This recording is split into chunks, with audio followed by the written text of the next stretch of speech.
میر جعفر نواب of Bengal سراجدولہ کی 50,000 فوج لے کے بنگال کی سرحد پر کھڑا، سامنے انگریزوں کا جنرل رابرٹ کلائیو صرف 3,000 فوج لے کے کھڑا۔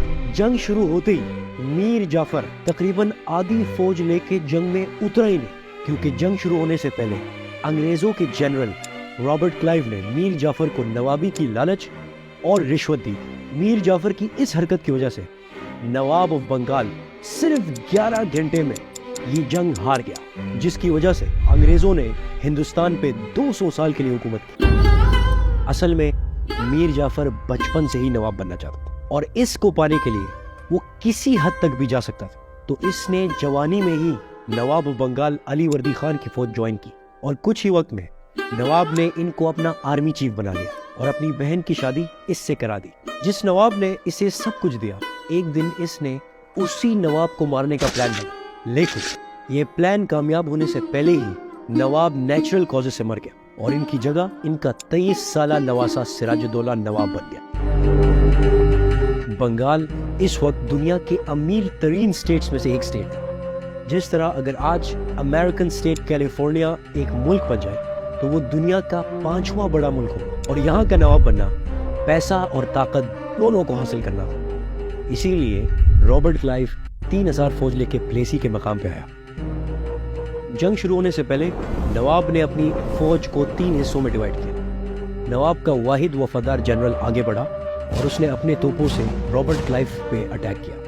رابرٹ کلائیو نے بھی اس بمباری کا جواب دیا، لیکن اس کی فوج میں وہ طاقت نہیں رہی، تو اسی لیے رابرٹ کلائیو اپنی فوج کو لے کے پیچھے مینگرووز کے ٹریز میں واپس چلا گیا۔ نواب کے واحد وفادار جنرل کو لگا کہ رابرٹ کلائیو بھاگ گیا ہے، تو اس نے اپنی فوج کو آگے کیا۔ جیسے ہی آگے کیا، رابرٹ کلائیو کی فوج نے اس پہ بمباری کر دی، جس کی وجہ سے نواب کا واحد وفادار جنرل شہید ہو گیا اور اس کی فوج کو بھاری نقصان اٹھانا پڑا۔ اب نواب کے پاس 2 اور گروپس رہ گئے تھے، جن کی سربراہی میر جعفر کر رہے تھے۔ اس کے بعد نواب نے اپنے 2 گروپس کو آرڈر دیا کہ آگے جاؤ اور حملہ کرو، لیکن میر جعفر کی قیادت میں یہ 2 گروپس آگے جانے سے انہوں نے انکار کر دیا۔ آخر کار نواب میر جعفر کے پیر پڑا اور اسے کہا کہ پلیز اس بار بیرونی مداخلت سے یہ حکومت مت گراؤ اور اپنے ہی لوگوں سے غداری مت کرو، لیکن chief of army staff general Mir Jafar نے صاف انکار کر دیا۔ پاس کھڑے دوسرے گروپ کے جنرل نے نواب کو بھاگنے کا مشورہ دیا۔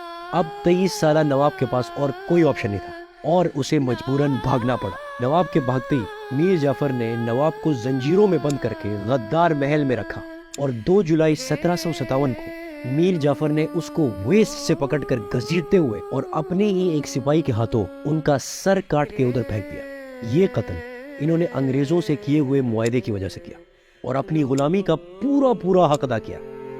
اس غداری پہ انگریزوں نے میر جعفر کو بنگال کا پپٹ نواب بنا لیا، اور یہ جنگ جیتنے کے بعد انگریز اتنے مضبوط ہوئے کہ انہوں نے 200 سال ہندوستان پہ حکومت کی۔ لیکن میر جعفر میں غداری کا کیڑا تھا۔ اس نے پہلے اپنے لوگوں سے غداری کر کے انگریزوں کا پپٹ نواب بنا، بعد میں انگریزوں کے ساتھ غداری کر کے وہ ڈچ کا پپٹ نواب بنا، لیکن بہت جلد انگریزوں نے اسے ہرا کے ہمیشہ کے لیے نوابی سے ہٹا دیا۔ غداری، دھوکے بازی، سیلفشنس اور بے وفائی کو لوگ آج بھی میر جعفر کے نام سے یاد کرتے ہیں۔ آج بھی بنگال میں لوگ ان کے قبر کو نمک حرام ڈیری کہتے ہیں۔ نواب آف بنگال سراجدولہ کو لوگ گریٹسٹ فریڈم فائٹر کے نام سے یاد کرتے ہیں، جبکہ میر جعفر کو غداری، بے وفائی اور دھوکے بازی کے نام سے یاد کرتے ہیں۔ اب آپ سمجھیں گے کہ ایسے غدار کو کوئی دوبارہ حکومت کیسے دے سکتے، لیکن پاکستان کے پہلے صدر، جن کا نام سکندر مرزا تھا، جس نے پاکستان کی تاریخ کا پہلا مارشل لاء لگایا اور پاکستان کی جمہوریت کو تباہ و برباد کر دیا، آپ کو پتہ ہے وہ کون تھا؟ وہ اسی غدار میر جعفر کا نواسہ تھا۔ اس نے ایوب خان کی مدد سے پاکستان میں مارشل لاء لگایا تھا۔ ٹھیک 19 دن بعد ایوب خان نے اسے اس کی حکومت سے ہٹا دیا۔ My dear countrymen, السلام علیکم۔ پاکستان اس کے بعد ہمیشہ سے انسٹیبل رہا، اور اس انسٹیبلٹی کا ذمہ دار آج بھی لوگ سکندر مرزا کو سمجھتے ہیں، کیونکہ یہ اسی غدار میر جعفر کا نواسہ تھا۔